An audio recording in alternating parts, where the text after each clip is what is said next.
So at this point, I just really want to go through all of the options that we have, specifically related to medication that can help you with the opioid use disorder. Okay? Mm-hmm. And Yeah. then from there, you'll tell me, I'll kind of go into some detail, and you'll tell me what you think works best for your lifestyle. All right? Okay. Okay. So the first medication that I'd like to talk to you about is a medication called methadone. Have you ever heard of that before? Yeah, it's for addicts, right? Well, it's not for addicts. I mean, again, we try not to use that word because, like you were said it can be very stigmatizing, but it definitely helps people who have opioid use disorder, and it actually is very useful for pain as well. I think in terms of really thinking about the way that methadone works, is very helpful to consider this light bulb metaphor. So I'll just explain that to you if that's okay. All right? Okay, but I'm not standing in line at any clinic. I mean, I'm just, I'm not going to be seen in that kind of situation. I mean, that's not me. Yeah, well, I hear you, because methadone does come with some really intensive monitoring. You're right. People talk, I mean. Yeah. Well, what happens is, Mr. Campbell, for the first 90 days, you're right, that you have to go 6 times a week for the first 90 days in order to get the methadone. And then after that, for the next 90 days, you can go down to 5 times a week.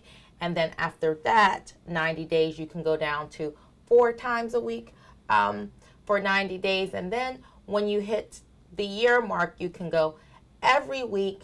And then up to 2 years, you can do every other week. And then after that, it's every month. So you're right, there is a lot of intensive monitoring, but I said it's one of the best medications that we have. The other thing that I really want you to know about methadone is that it really helps to increase retention, so it helps people stay in treatment. It also decreases the use of non-prescribed opioids, and it also really reduces the rate of opioid overdose deaths. So I know you've heard or maybe seen a lot of bad things, but I did want to make sure that you have an understanding of that medication, okay? So that's just one option, okay? And I'll get on to another, but I just wanted to make sure you have an understanding of all the options.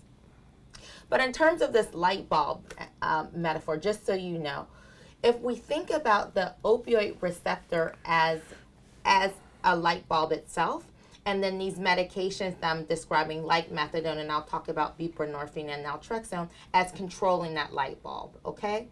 The way that methadone works is that it turns that light bulb completely on. So it's like an on switch, okay? The next medication that I want to talk to you about is called buprenorphine. And if we think about that light bulb, we said methadone turns the light all the way on. Buprenorphine is almost like a dimmer, okay? It turns it on, but it's not as bright as methadone. Does that make sense? Have you heard of that medication at all?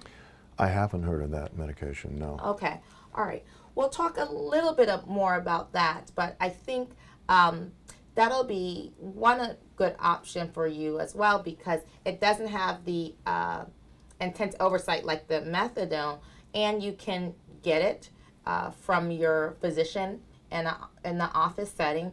And then once you and your physician feel like it's agreeable or you're comfortable, you can actually receive it on a monthly basis. So that's one option. Does it help with managing pain too? Yeah, and I appreciate that because not only can buprenorphine work with treating opioid use disorder, managing cravings and withdrawals, it absolutely, in certain instances, can be used for pain. Certain formulations of the medication can be used for pain. So you're absolutely right. Thank you, Mr. Campbell. I do want to make sure that we get to the last medication that's an option as well, and that is the naltrexone. That's a medication, again, if we go back to our light bulb, it totally turns that light bulb off. So it's an off switch, all right? It's an antagonist, meaning that it totally blocks the opioid receptor, all right? Just from your story, I don't think that's the best option for you in terms of pain management. But I want to make sure that you have all of the options in terms of managing opioid use disorder, okay? Any questions about that? Well, why can't oxycodone continue to be one of the options? I mean, that's, pretty effectively helped me with my pain over these years. I mean, if I could just, maybe find some way to maybe taper the dose down a little bit, I wouldn't be having any side effects from that. I mean, why can't I just go with that? That's a great question, Mr. Campbell, and I will definitely say, I think just from what we've talked about and what we've discussed today, you have some insight to already know that the oxycodone is really not a good option. Over time, your body has really built up tolerance, and it's not really helping for you anymore. You have to get larger doses in order to get the same pain relief, and then also you're spending lots of money. You've tried to taper, that hasn't worked for you, and you still have the cravings for the opioids even when you're taking the oxycodone. So there's a lot of reasons that oxycodone is not a good choice.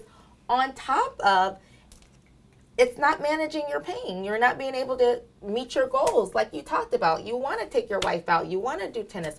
You're not able to do any of those things. So again, I want to be honest in terms of really thinking about options that are available that can help you with your pain, but at the same time, get you back on track where you're not spending so much time managing the opioid use. Does that make sense?